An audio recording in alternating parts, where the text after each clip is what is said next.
أعوذ بالله السميع العليم من الشيطان الرجيم. بسم الله الرحمن الرحيم. الحمد لله رب العالمين. الحمد لله الملك الأحد الفرد الصمد الذي لم يلد ولم يولد ولم يكن له كفوا أحد، فطر الخلائق بقدرته ونشر الرياح برحمته وودد بالصخور ميدان أرضه، والصلاة والسلام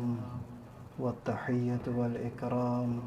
على حبيبه وخيرته حافظ سره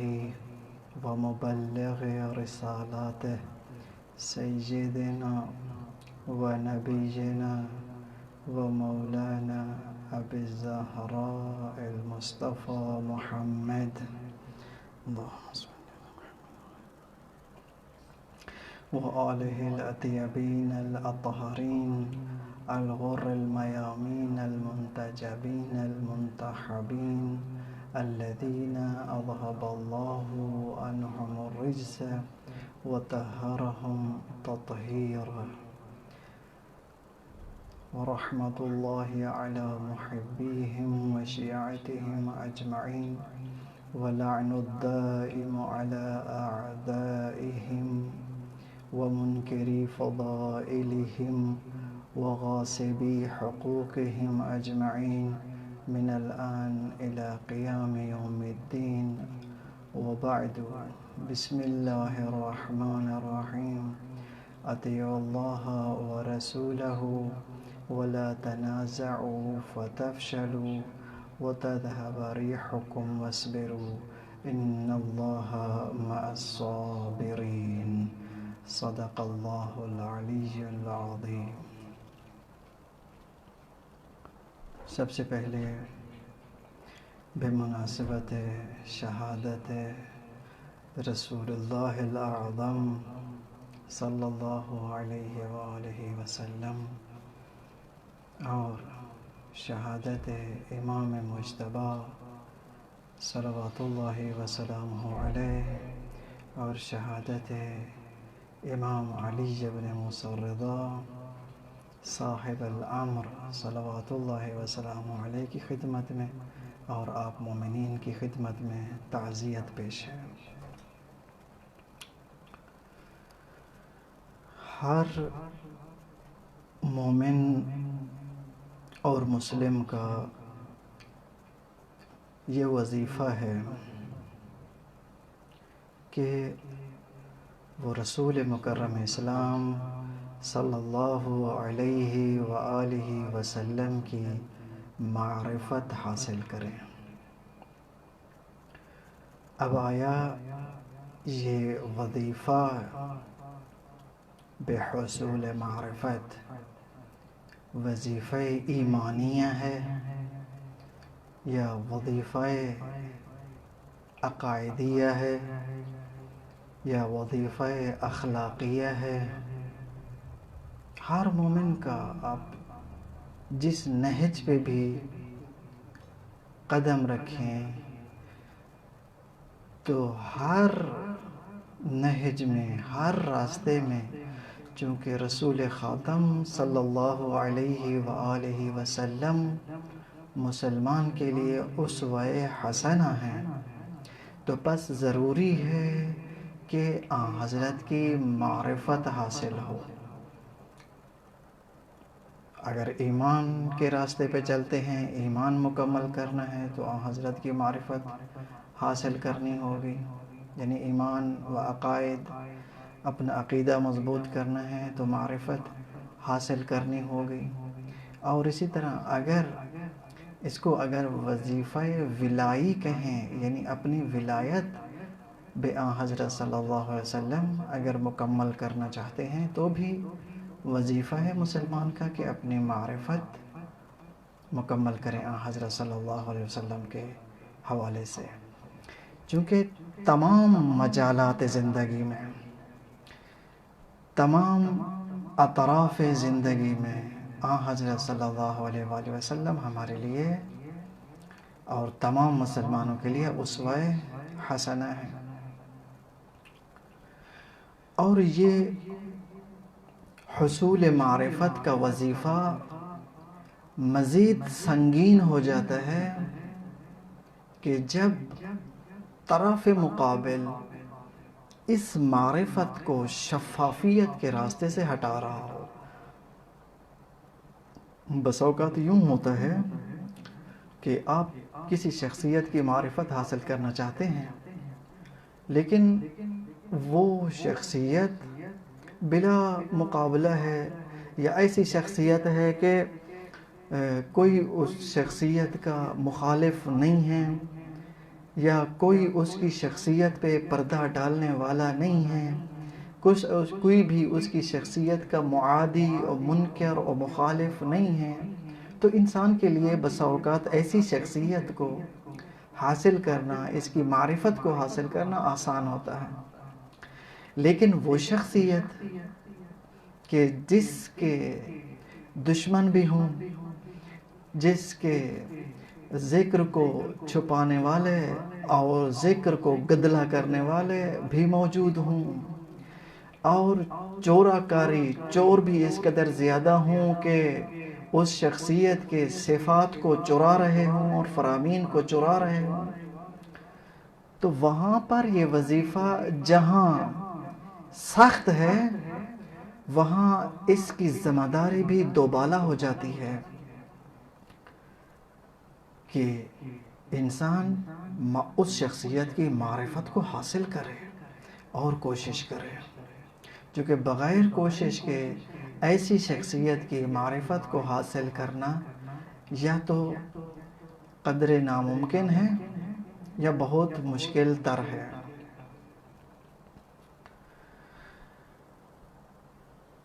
اب دیکھیں، خود آج کل کی مثال دیکھ لیں، شخصیت رسول مکرم اسلام صلی اللہ علیہ وآلہ وسلم اور ہمارا آج کل کا معاشرہ دیکھ لیں. ہم جب اس معاشرے میں آنکھیں کھولتے ہیں تو ہمیں دو طرح کے فریق نظر آتے ہیں. رسول مکرم اسلام صلی اللہ علیہ وآلہ وسلم کے حوالے سے، یعنی ولادت و شہادت کے حوالے سے آپ دیکھ لیں کہ بڑے دو فریق نظر آتے ہیں. ایک فریق سیاہ پوش ہے اور بے چشم گریان ہے، علم اٹھائے ہوئے ہیں، ماتم کر رہے ہیں، عزاداری ہو رہی ہے، یا رسول اللہ و محمدہ و محمدہ. اور دوسری طرف ایسا گروہ ہے، وہ بھی مسلمانوں کا گروہ ہے اور وہ بھی کم نہیں ہے، ماشاءاللہ بہت ہی کثیر تعداد میں، اور وہ جشن منا رہا ہے. تو یہ ایسی شخصیت رسول مکرم اسلام اب دونوں فریق کے لیے حضرت صلی اللہ علیہ وآلہ وسلم کی ذات مبارک اور ذات اقدس دونوں فریق کے لیے اسوہ حسنہ ہے، اور دونوں فریق پر ایمانی طور پر، ولائی طور پر واجب ہے کہ حضرت کی معرفت حاصل کریں. لیکن معرفت جب تیسرا آدمی آئے گا، ان دونوں کو دیکھے گا، وہ معرفت کیسے حاصل کر پائے گا؟ یا خود انہی دو فریق میں سے ہر فریق کا ہر فرد کہ جس کے پاس معرفت نہیں ہے، وہ بس اوقات سوچتا ہے کہ آیا 12 ربیع الاول کو رسول مکرم اسلام صلی اللہ علیہ وسلم کی ولادت ہے یا شہادت؟ اسی طرح یہ جو 28 ربیع الاول کو 28 صفر کو رسول مکرم اسلام کی شہادت منائی جا رہی ہے، تو کیا یہ شہادت واقعاً صحیح ہے یا نہیں ہے؟ یعنی یہاں پر وظیفہ سنگین ہو جاتا ہے. اب دیکھیں، یہاں پر کچھ لوگ کہتے ہیں کہ نہیں جی، ہمارے بس کی بات نہیں ہے، ہم کیسے جو ہے وہ کتابیں کھولیں، کیسے ہم جو ہے وہ اس عظیم سمندر میں غوطہ ور ہوں اور اس قدر اس عظیم القدر موتی کہ جو حضرت صلی اللہ علیہ وسلم کی فکس ڈیٹ ہو اور شہادت کی بھی ولادت کی بھی، وہ عظیم و گراں بہا موتی ہم اس تاریخ کے سمندر سے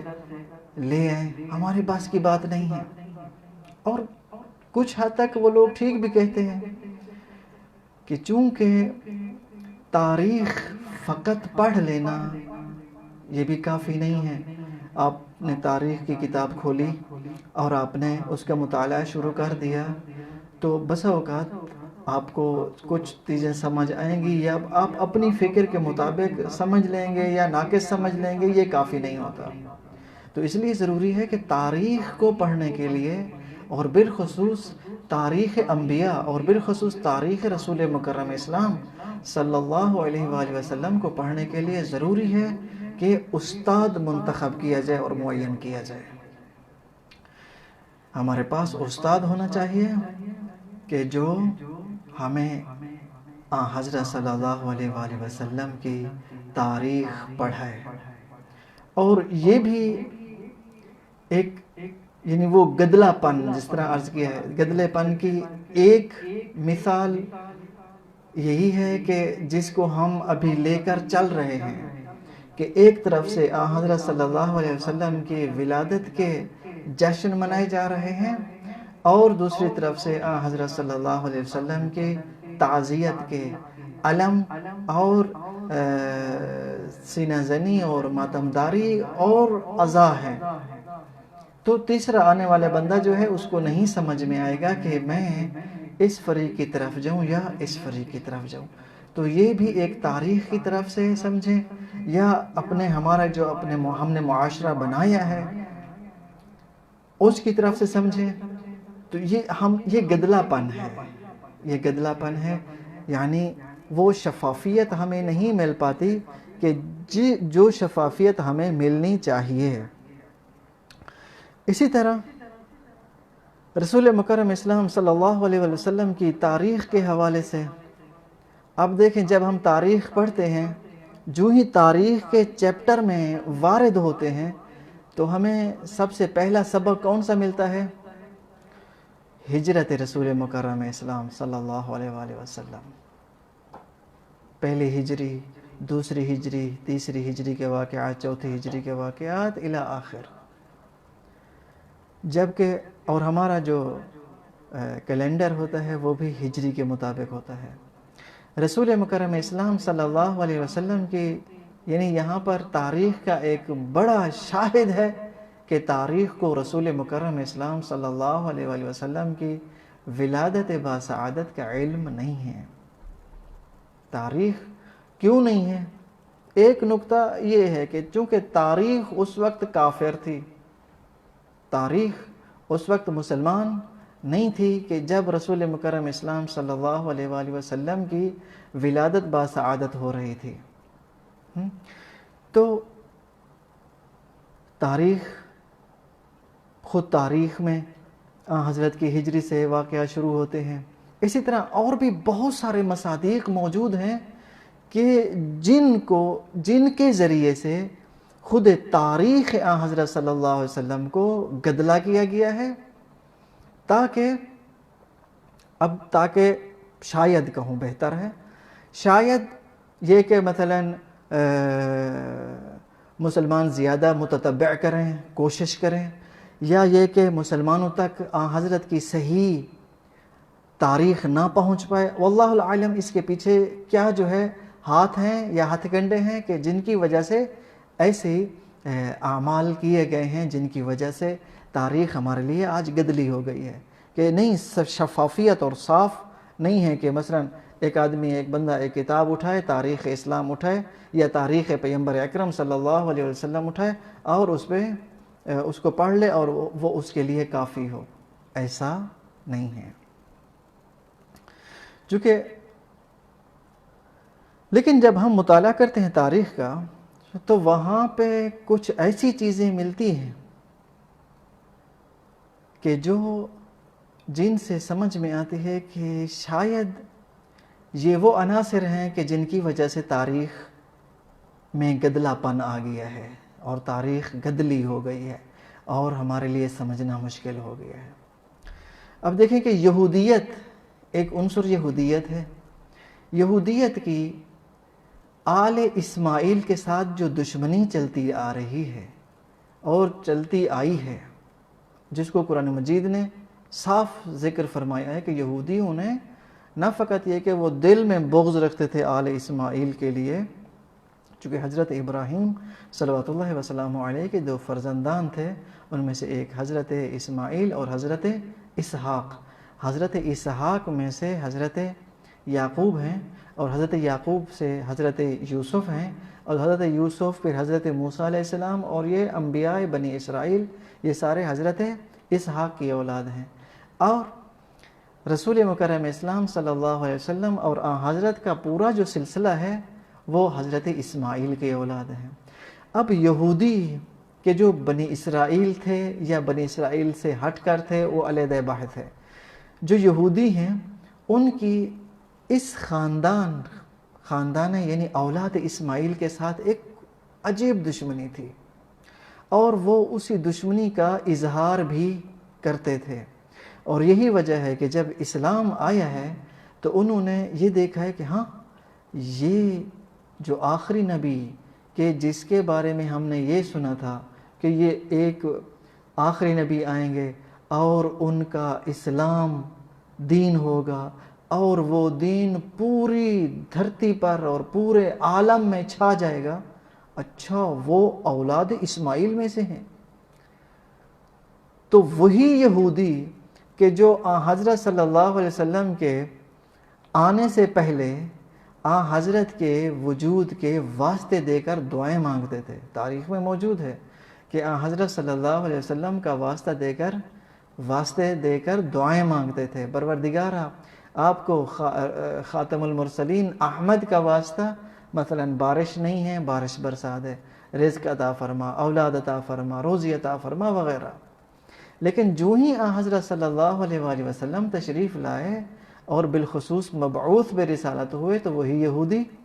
دشمن بن گئے۔ تو ایک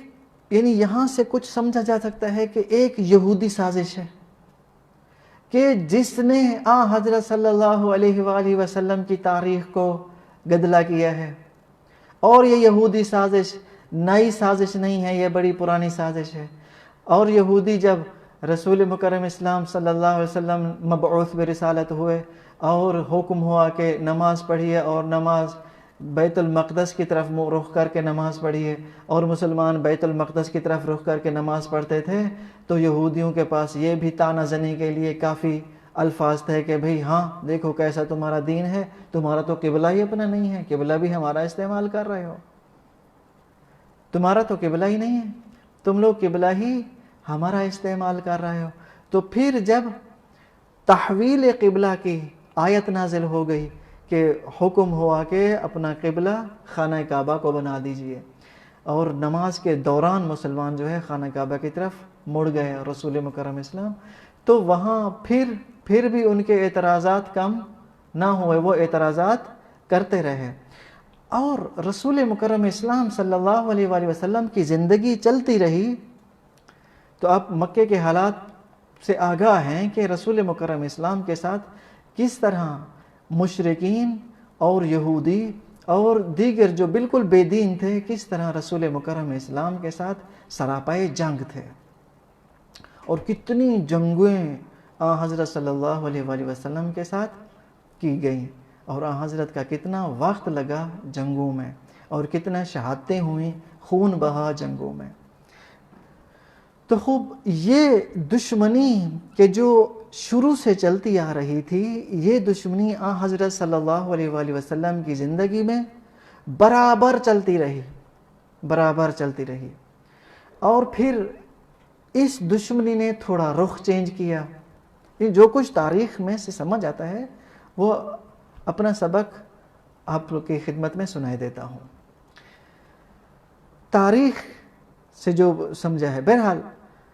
تو پھر اس دشمنی نے تھوڑا رخ چینج کیا۔ وہ کیا چینج کیا؟ وہ اس طرح چینج کیا کہ یہودیت، مشرکین، بے دین اور ان کافروں اور جو اعدائے رسول اللہ تھے، اس کی ایک بھاری جماعت نے یہ سازش بنائی کہ ہم ظاہری طور پر اسلام قبول کر لیتے ہیں، اور پھر انہوں نے یہ کام کیا کہ ظاہری طور پر اسلام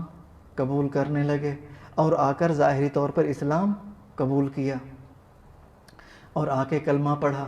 اور آ کر رسول پاک سے کہا ہم گواہی دیتے ہیں کہ آپ اللہ کے رسول ہیں، اور خداوند متعال کی طرف سے آیت نازل ہوئی کہ خدا گواہی دیتا ہے کہ تو اللہ کا رسول ہے مگر منافق جھوٹے ہیں۔ توجہ فرما رہے ہیں؟ تو یہ پھر سلسلہ نفاق شروع ہو گیا، وہ کہ جو علنی دشمنی تھی خاتم المرسلین رسول مکرم اسلام کے ساتھ، وہ جو علنی دشمنی تھی، وہ جو ظاہری دشمنی تھی، وہ کہ جو پھوٹ کے کہہ دیتے تھے کہ ہم دشمن ہیں مثلا محمد کے صلی اللہ علیہ وسلم، تو وہی دشمنی نفاق کی صورت میں، نفاق منافق کو منافق کیوں کہتے ہیں؟ چونکہ وہ جو دشمنی ظاہر کر رہا ہوتا ہے اسی دشمنی کو دل میں کر لیتا ہے، نفاق کی صورت میں دل میں لے لیتا ہے، اور پھر زبان پہ کہتا ہے کہ میں آپ کا دوست ہوں، لیکن دل میں آپ کا دشمن ہوتا ہے، اس کو کہتے ہیں منافق۔ بس اوقات آپ نے پہاڑی سفر کیا ہوگا، تو پہاڑی سفر میں جو ہم کہتے ہیں کیا، ٹنل جو کہتے ہیں، ٹنل، اوپر سے آپ دور سے دیکھیں آپ کو صاف پہاڑ نظر آتا ہے، لیکن اب جو ہی پہاڑ کے قریب جائیں گے اور تو پہاڑ کے اندر سے ہوتے ہوئے آپ پار ہو جاتے ہیں۔ اس ٹنل کو عربی لینگویج میں نفق کہتے ہیں، نون فے قاف، نفق۔ یہاں سے ہے نفاق، کہ اوپر سے آپ کو بہترین اتو کشیدہ، صاف ستھرا، استری شدہ، بہترین آپ کو نظر آئے گا کہ آدمی بڑا زبردست ہے، لیکن اندر سے نفاق ہے۔ اب وہ اندر والی حالت کون بتائے گا سوائے اس ذات کے کہ جو علیم بذات صدور ہے، وہ جو دلوں کے راز کو بہتر جانتی ہے، وہ ذات ہی بتائے گی کہ کون منافق ہے اور کس کی ایمانی صورتحال کیسی ہے۔ تو یہ منافقین کا سلسلہ۔ اور پھر جب منافقین نے دیکھا کہ حضرت کو ہم پامال نہیں کر پا رہے، کیوں نہیں پامال کر پا رہے؟ چونکہ ان کے ساتھ ایک مددگار موجود ہے، اور وہ علی ابن ابی طالب ہیں۔ تو وہ دشمنی جو ایک کے ساتھ تھی اب دو لوگوں کے ساتھ چینج ہو گئی، اب رسول پاک کے بھی دشمن بن گئے اور مولا علی علیہ السلام کے بھی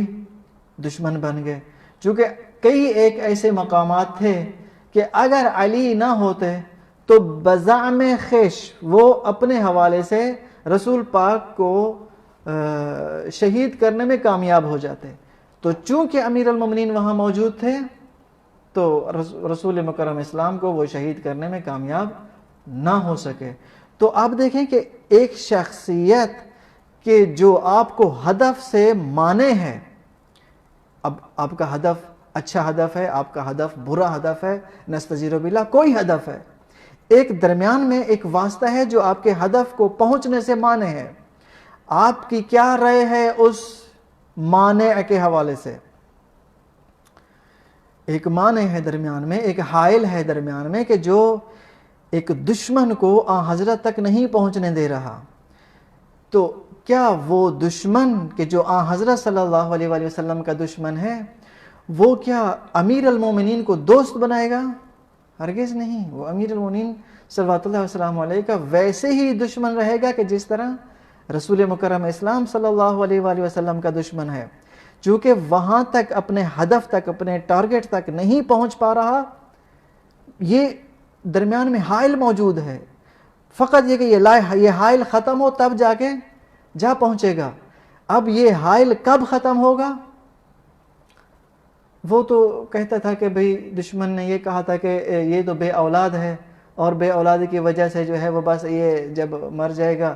نستجیر باللہ تو یہ سب کچھ ختم ہو جائے گا۔ تو دشمن کو مزید رسوا کرنے کے لیے انا اعطیناک الکوثر کا سورہ نازل ہو گیا کہ تیرا دشمن ابتر رہے گا اے حبیب، خداوند متعال نے تجھے کوثر یعنی خیر کثیر، اور خیر کثیر کی جو بہت ساری تفاسیر ہیں ان میں سے ایک صدیقہ کبریٰ فاطمہ زہرا سلام اللہ علیہا ہیں، کہ اللہ نے آپ کو یہ خیر کثیر عطا فرمایا ہے، بس اس کے بعد تیرا دشمن ہی ابتر رہے گا، یعنی تیری نسل تا قیامت چلے گی۔ تو یہ دشمن جو ہے رسوا ہوتا آیا ہے، لیکن رسوائی کے ساتھ ساتھ اس نے پہلو چینج کیے ہیں۔ اب یہ ہوتا تھا، قریب تھا کہ دشمن اب بیٹھ جاتا، اب دشمن جو ہے وہ چھوڑ جاتا رسول مکرم اسلام صلی اللہ علیہ وسلم کو، لیکن نہیں، دشمن نے روز ہر آئے دن اس نے ہیلے بہانے چینج کیے ہیں۔ اب دشمن جب پہلے علنی دشمن تھا، اب نفاق میں آ گیا ہے۔ اب نفاق، یہ اس قدر نفاق قوی ہوتا گیا ہے کہ حتی رسول مکرم اسلام صلی اللہ علیہ وسلم کی زندگی میں ان سے جان چھڑانا یعنی کہ انّا ناممکن ہو چکا تھا، کہ ان منافقین سے اب جتنا سرزنش آئی ہے منافقین کی، جس قدر بھی قرآن مجید کی آیات آئی ہیں، منافقین یہ ہیں، منافقین یہ ہیں، منافقین یہ ہیں، منافقین کا انجام یہ ہوگا، منافقین کا انجام یہ ہوگا، کچھ جتنی بھی آیات آئی ہیں، لیکن منافقین پہ اثر نہیں ہوا، چونکہ قرآن مجید نے پہلے ہی بتا دیا تھا کہ ان کے دلوں پہ تالے لگ چکے ہیں، چونکہ حقیقتاً وہ دشمنی، وہ ایک ہدف سیئ، ایک برا ہدف حاصل کرنے کے لیے انہوں نے اسلام قبول کیا تھا، اور برا ہدف یہ تھا کہ حضرت صلی اللہ علیہ وآلہ وسلم کو وہ ختم کرنا چاہ رہے تھے۔ قرآن مجید کی ایک قرآنی بحث ہے، اس میں اگر مسلمان اختلاف کریں کہ مثلا خطباء کو یہ اجازت نہ ہو ایسے منافقین کے حوالے سے گفتگو کرنے کی، تو میرے خیال میں قرآن مجید کے بارے میں پھر کیا رائے ہونی چاہیے۔ تو یہی دشمنی روز بروز قوی ہوتی رہی، چونکہ یہ ایک بہت بڑا گروہ تھا جس نے یہ آپس میں پیمان باندھا ہوا تھا، انہوں نے عہد کیا ہوا تھا کہ ہم کسی بھی قیمت میں پیچھے نہیں ہٹیں گے، ساتھ رہیں گے اور حتماً اس کو جو ہے وہ ختم کر کے رہیں گے۔ تو مہم، مگر رسول مکرم اسلام صلی اللہ علیہ وآلہ وسلم متواتر، جس طرح کہ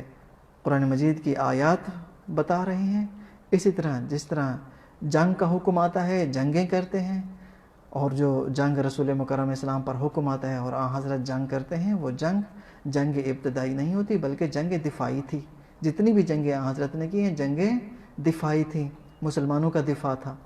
تو جنگیں کی، تبلیغ کی، اور اب جس طرح جنگ کا حکم آ گیا ہے، رسول اللہ پر واجب ہے کہ رسول اللہ نے پہنچانا ہے مسلمانوں تک، وہ حکم پہنچانا ہے کہ مسلمانوں جنگ کا حکم آ گیا ہے، تیار ہو جاؤ۔ اسی طرح نماز کا جب حکم آیا ہے تو رسول اللہ کا واجب تھا رسول اللہ کے اوپر پہنچاتے، اور انہوں نے پہنچایا ہے۔ اسی طرح زکوٰۃ کا جب حکم آیا تو حضرت نے پہنچایا ہے۔ اس طرح وَاعْلَمُوا أَنَّمَا غَنِمْتُمْ کا حکم آیا ہے تو حضرت نے پہنچایا ہے۔ اس طرح اگر سورہ برات نازل ہوئی ہے تو حضرت صلی اللہ علیہ وسلم نے پہنچائی ہے۔ اس طرح جتنی بھی سورہ قرآنی آئی ہیں حضرت نے پہنچائی ہیں، جتنے بھی احکام آئے ہیں حضرت نے پہنچائے ہیں، اور ان لابلائی احکام میں سے فضائل اہل بیت بھی تھے، اور حضرت صلی اللہ علیہ وسلم نے لوگوں کو وہ فضائل اہل بیت بھی بتائے ہیں اور فرمائے ہیں کہ ایھا الناس، کبھی ایسا نہ ہو کہ آپ لوگ میرے بعد میری اہل بیت کے ساتھ برا سلوک کرو، خبردار، میری اہل بیت اور یہ قرآن مجید یہ دونوں میرے پاس حوض کوثر پہ آئیں گے اور یہ دونوں اکٹھے ہوں گے۔ خداوند متعال نے مجھے خبر دی ہے کہ یہ کبھی جدا نہیں ہوں گے۔ میرے اہل بیت کو خبردار، تم سبق نہیں پڑھانا، میرے اہل بیت تم سے عالم ترین ہیں، اورع ترین ہیں۔ یہ تمام صفات رسول مکرم اسلام اہل بیت کے بھی بتاتے رہے۔ اور دشمن جو ہے دوسری طرف سے وہ اپنا وظیفہ انجام دیتا رہا، یہاں تک کہ رسول مکرم اسلام صلی اللہ علیہ وآلہ وسلم آخری حجۃ الوداع کی طرف تشریف لے گئے۔ حجۃ الوداع کیا، اور حجۃ الوداع کے بعد حضرت صلی اللہ علیہ وآلہ وسلم نے خطبات جو ہے وہ القاء فرمائے، اور ان خطبات میں سے ایک خطبہ غدیر جو ہے نہایت ہی جلیل القدر خطبہ ہے، خطبہ غدیر، اور فریقین کی کتابوں میں خطبہ غدیر موجود ہے۔ اور معرفت کو جو حاصل کرنا چاہتے ہیں، طریق معرفت میں سے ضروری ہے کہ خطبہ غدیر کو پڑھا جائے، چونکہ خطبہ غدیر پڑھنے سے کچھ نہ کچھ وہ گدلا پن کہ جو تاریخ کو گدلا کیا گیا ہے، کچھ نہ کچھ وہ گدلا پن ہٹ جاتا ہے، جھٹ جاتا ہے۔ تو اسی طرح رسول مکرم اسلام کی زندگی چلتی رہی اور حضرت فرماتے رہے کہ یہ میرا آخری حج تھا اور یہ میرا آخری سال ہے، وَإِنِّي أُقْبَضُ سَنَةً، میں اس سال ہی اللہ تبارک و تعالیٰ کے پاس چلا جاؤں گا، اور یہ میری آخری عمر کا آخری سال ہے۔ اور پھر واپس مدینے آ گئے، تشریف لے آئے، اور پھر وہ جیسے جو تاریخ ہے اور وہ سب فریقین لکھتے ہیں کہ حضرت متواتر یعنی حجۃ الوداع سے واپس آنے کے بعد متواتر اپنی اہل بیت کے قصیدے پڑھتے رہے، فضائل بیان فرماتے رہے۔ سیدہ کونین سلام اللہ علیہا فاطمہ زہرا سلام اللہ علیہا کے دروازے پر 6 مہینے تک آیت تطہیر بھی پڑھتے رہے۔ کہ کیا یہ آیت قرآن مجید کا حکم، اللہ تعالیٰ کا حکم کے بغیر رسول مکرم اسلام یہ سب کرتے رہے ہیں؟ وما ينطق عن الهوى ان هو الا وحی یوحیٰ کا مصداق پیغمبر کیسے ہو سکتا ہے کہ ایک بیٹی، اگر ہم مان لیں گے 4 بیٹیاں ہیں، ایک بیٹی کے دروازے پہ آیت تطہیر پڑھتا ہے، جبکہ ہمیں انصاف اور عدالت اور اعدلوا وهو اقرب للتقوی وغیرہ مثلا قرآن مجید کی آیات کے حوالے سے اور مختلف فرامین کے حوالے سے ہمیں عدالت اور برابری کا حکم دے کے جا رہے ہیں، اور کیسے ممکن ہے کہ حضرت ایک بیٹی کے دروازے پہ تو آیت تطہیر پڑھتے ہوں اور باقی بیٹیوں کے دروازے پر نہ پڑھیں؟ غیر اس کے علاوہ کوئی اور چیز ہے کہ حکم پروردگار تھا کہ فقط اسی دروازے پہ آیت تطہیر پڑھنی ہے، اس کے علاوہ کسی اور دروازے پہ نہیں پڑھنی؟ سوچنے کا مقام ہے، یہ چیز سوچئے۔ اور یہ معرفت کے راستے میں جب معرفت کا راستہ طے کریں گے تو یہ چیزیں آتی جائیں گی۔ تو پھر انسان ہے، وہ انسان کے جو انسان مدقق ہے، انسان محقق ہے، اس کا وظیفہ ہے کہ ایک ایک مقام کو سمجھ کر آگے بڑھے۔ اب یہاں تک کہ رسول مکرم اسلام صلی اللہ علیہ وسلم 17 یا 16 سفر المظفر کو حضرت مریض ہو جاتے ہیں، اور وہ مرض اتنا شدت اختیار کر جاتا ہے کہ حضرت صلی اللہ علیہ وسلم یہ 27 سفر آتی ہے، 26 سفر آتی ہے، 27 سفر آتی ہے، حضرت کی یہ کیفیت ہو جاتی ہے کہ حضرت کبھی بے ہوش ہو جاتے ہیں اور کبھی حضرت صلی اللہ علیہ وآلہ وسلم ہوش میں آ جاتے ہیں۔ جو ہی حضرت آنکھیں کھولتے ہیں تو ساتھ بیٹھے ہوئے مسلمان کہتے ہیں کہ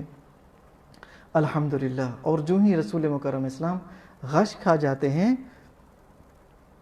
تو مسلمان انا للہ و انا الیہ راجعون پڑھنا شروع کر دیتے ہیں۔ اب یہاں تک کہ مسئلہ یہاں پہنچا کہ خود مسلمانوں کے اندر رسول مکرم اسلام صلی اللہ علیہ وسلم ہیں اور مسلمان ہیں۔ اب مسلمان رسول اللہ صلی اللہ علیہ وسلم کو دیکھ رہے ہیں کہ حضرت حالت مرض میں ہیں، اور حضرت کی مرض کافی شدید ہے، اور جسم میں کافی درد ہے، وجع درد کافی درد ہے، علم ہے حضرت صلی اللہ علیہ وسلم کو۔ تو اب رسول مکرم اسلام کی جو بھی کنڈیشن تھی، جو بھی حالت تھی، مگر تاریخ نے یہ لکھا ہے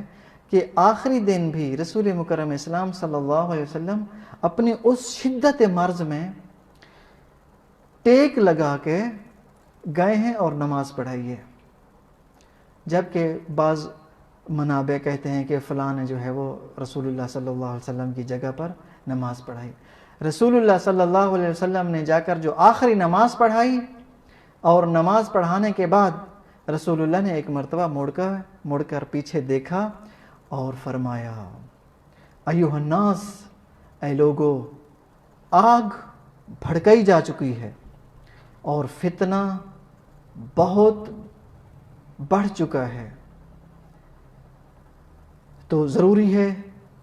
یعنی رسول مکرم اسلام صلی اللہ علیہ وسلم نے یہاں پر جو ارشادات فرمائے وہ نہایت ہی مہم ہے معرفت کے راستے پر، خلاصہ یہ کہ رسول مکرم اسلام وہاں سے واپس آتے ہیں. اب جیسے واپس آئے وہ آپ تاریخ سے پوچھیے کہ کتنا مشکل سے حضرت صلی اللہ علیہ وسلم نماز پڑھانے تشریف لے گئے, کیوں نماز پڑھانے تشریف لے گئے, اور پھر واپس آئے. اب جب واپس آئے حضرت صلی اللہ علیہ وسلم اور لیٹ گئے تو حضرت صلی اللہ علیہ وسلم کی ویسے پھر حالت ہیں, اور حضرت نے پھر ایک مرتبہ فرمایا کہ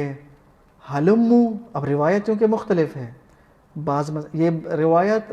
فریقین کے مصادر میں موجود ہے کہ جلدی سے مجھے قلم دوات دے دیجئے, ہاتو بے قرطاس یا تونی بے قرطاس, ایتونی بے قرطاسن یا ایتونی من قلم و قرطاسن حتی اکتب لکم شیئا کئی لا تضلوا او لا تضلوا بعدی. میں تاکہ تم ایسی کوئی چیز لکھ دوں تاکہ تم لوگ میرے بعد گمراہ نہ ہو جاؤ, میرے بعد تاکہ تم لوگ گمراہ نہ ہو جاؤ. اب یہاں نہ تو ان یہودیوں میں سے کوئی ہے اور نہ ہی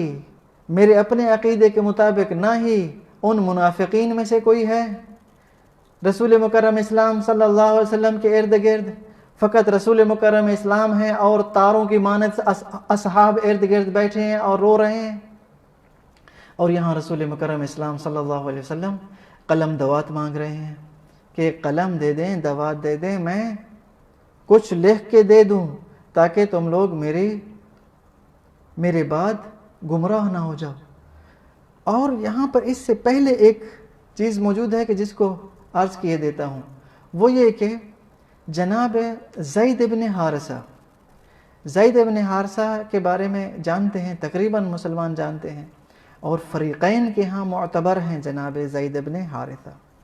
زید ابن حارثہ روم کی جنگ میں 8 ہجری میں شہید ہو جاتے ہیں. زید ابن حارثہ نہایت جلیل القدر اصحابی ہیں, اور انہوں نے مکہ مکرمہ سے ہی اسلام قبول کیا اور حضرت صلی اللہ علیہ وسلم کے ساتھ ہجرت بھی کی تھی, اور حضرت کے ساتھ مختلف جنگوں میں شریک بھی ہوئے, یہاں تک کہ حضرت صلی اللہ علیہ وسلم نے جناب زید ابن حارثہ کو کتنی جنگوں میں جو ہے وہ علمبردار بنا کر بھی, نائب بنا کر بھی بھیجا ہے. تو جناب زید ابن حارثہ روم کی جنگ میں شہید ہو جاتے ہیں. اب رسول مکرم اسلام صلی اللہ علیہ وآلہ وسلم کو خبر جو ہی پہنچتی ہے, حضرت مسلمانوں کو فرماتے ہیں کہ آپ لوگ چلے جائیں. اسامہ بن زید کی قیادت میں چلے جائیں اور ان کے ساتھ یعنی بدلہ لیں جناب زید ابن حارثہ کا بدلہ لیں اور چلے جائیں. تو وہ مسلمان کے جن میں یہودی بھی نہیں تھے, جن میں منافق بھی نہیں تھے, جن میں کوئی غیر بھی نہیں تھے, سارے اپنے مسلمان تھے, مسلمان اور اصحاب ہیں. تو وہ مسلمان جاتے ہیں کچھ تک اور واپس آ جاتے ہیں. اب رسول مکرم اسلام صلی اللہ علیہ وسلم کا متواتر حکم کہ جاؤ اور زید بن حارثہ کا بدلہ لو, اور یہ لوگ واپس آ جاتے ہیں. اب رسول مکرم اسلام صلی اللہ علیہ وآلہ وسلم یہاں اس قصے کو بیان کرنے کا جو ہدف ہے وہ ابھی عرض کیے دیتا ہوں کہ جب یہ مسلمان واپس آتے ہیں تو رسول مکرم اسلام صلی اللہ علیہ وسلم کے چہرے انور پر کوئی رضایت یا راضی ہونے کے آثار نہیں تھے, بلکہ ناراضگی کے آثار تھے. اور ساتھ میں حضرت صلی اللہ علیہ وسلم نے یہ بھی حکم دے دیا کہ قلم دوات دے دیجئے اور میں کچھ لکھ کے دے دوں. اور وہاں ایک آدمی یا 2 آدمی دوڑتے ہیں قلم دوات اٹھانے کے لیے ہیں, تو وہاں ایک آدمی جو ہے وہ زور سے چیخ کر کہتا ہے کہ چھوڑو کہ قلم دوات کی ضرورت نہیں ہے, تمہارے درمیان موجود ہے کتاب اللہ, وہ کافی ہے. تو اتنے میں ہی خواتین, بنی ہاشم خواتین جو موجود تھیں وہاں پردے کے پیچھے, ان کی طرف سے صدا بلند ہوتی ہے کہ رسول مکرم اسلام جو طلب فرما رہے ہیں پورا کریں, دے دیں ان کو جو چیز رسول مکرم اسلام صلی اللہ علیہ وآلہ وسلم مانگ رہے ہیں, کیوں نہیں دے جاتے, کیوں نہیں آپ لوگ دیتے ان کو. تو اتنے میں جناب یہ صاحب بولے کہ جی تم لوگ، تم خواتین تو، اب یہ دیکھیں میں ذمہ دار ہوں اس روایت کا، تم خواتین تو ان مصر کی عورتوں کی مانند ہو کہ جناب یوسف مریض ہوتے تھے تو وہ آنکھیں نچوڑتی تھیں، اور وہ ٹھیک ہوتے تھے تو وہ گلے لگانے کی کوشش کرتی تھیں۔ تو اتنے میں رسول مکرم اسلام یہ سن رہے تھے، حضرت نے ایسے آنکھیں کھولی اور فرمایا ہن خیر منکم، وہ تم سے بہتر تھیں،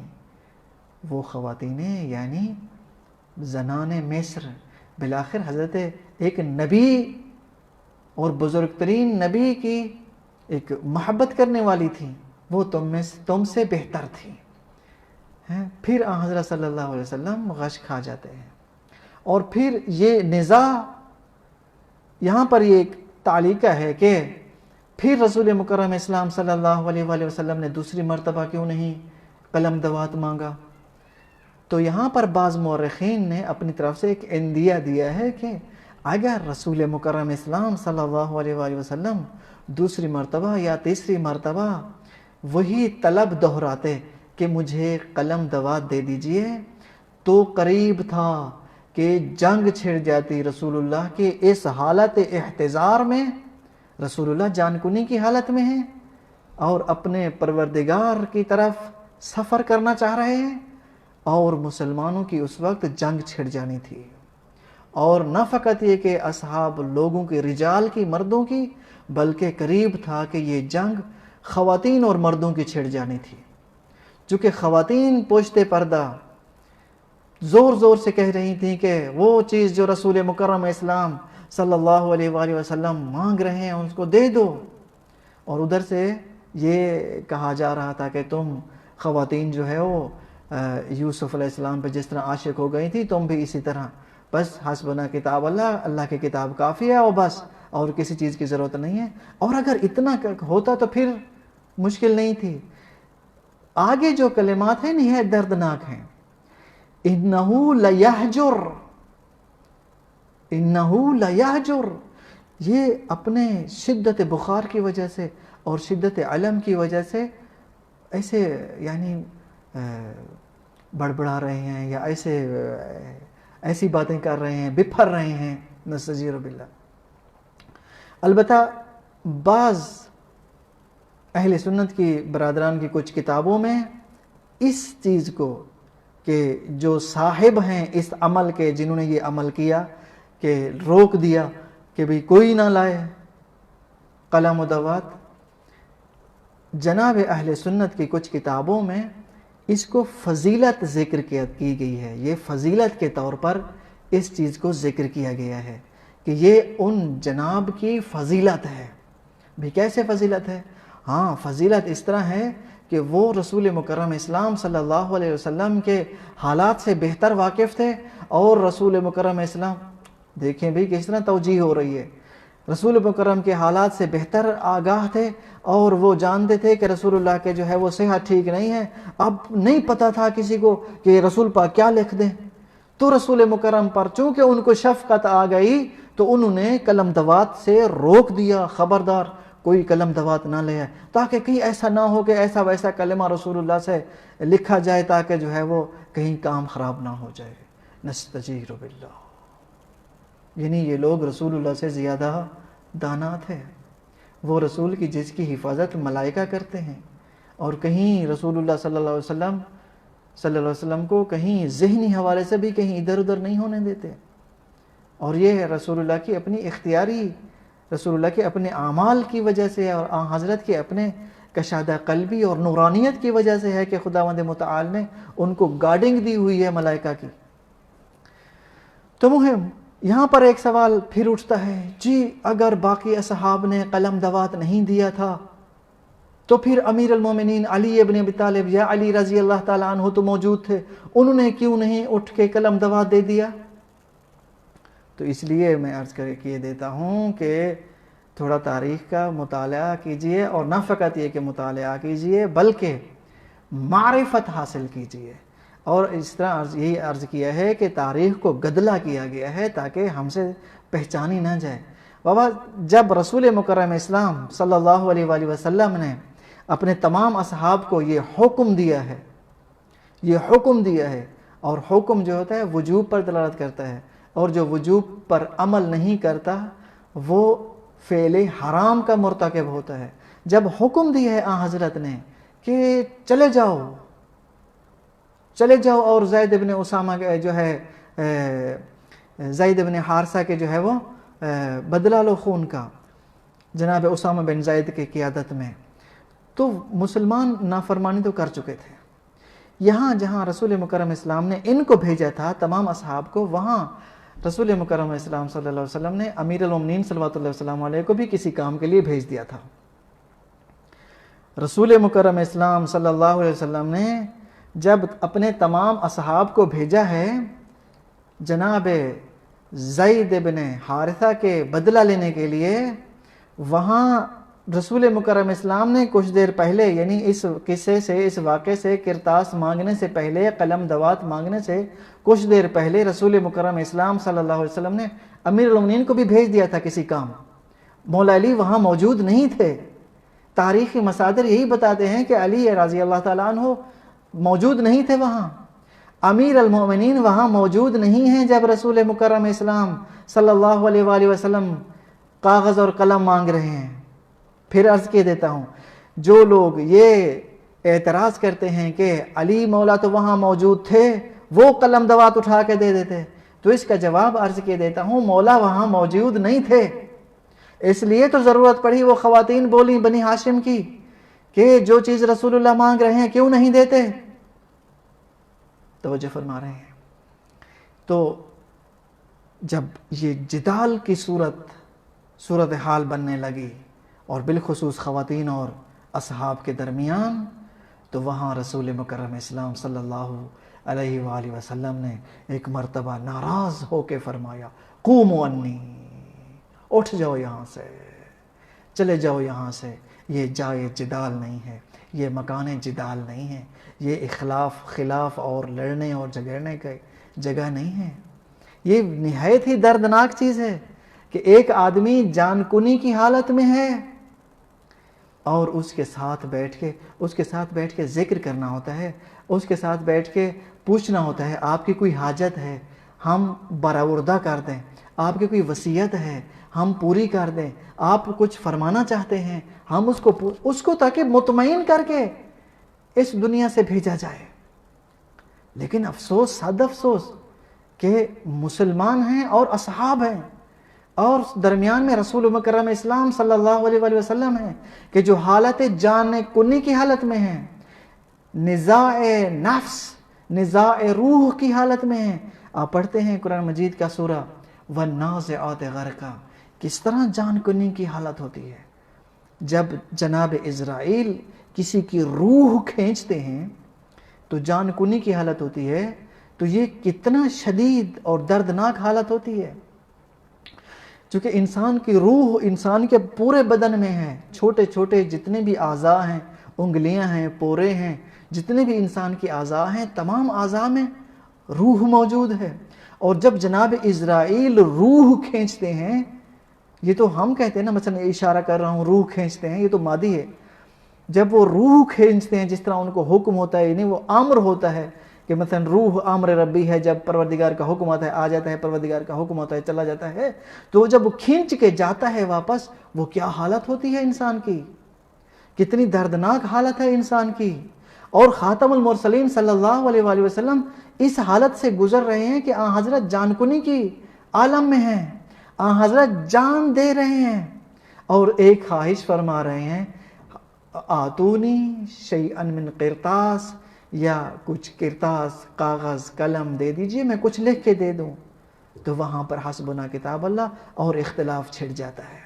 یہ کیا چیز عجیب نہیں ہے؟ کیا یہ ظلم نہیں ہے؟ کیا رسول مکرم اسلام صلی اللہ علیہ وسلم راضی حالت میں اس دنیا سے گئے ہوں گے؟ تو عزیزو، آن حضرت صلی اللہ علیہ وسلم نے فرما دیا، قوموا انی، ہٹ جاؤ ادھر سے، چلے جاؤ یہاں سے۔ تو یہ تقریباً سارے اصحاب اٹھ کے وہاں سے چلے جاتے ہیں۔ اب جب یہ اصحاب اٹھ کے وہاں سے چلے جاتے ہیں تو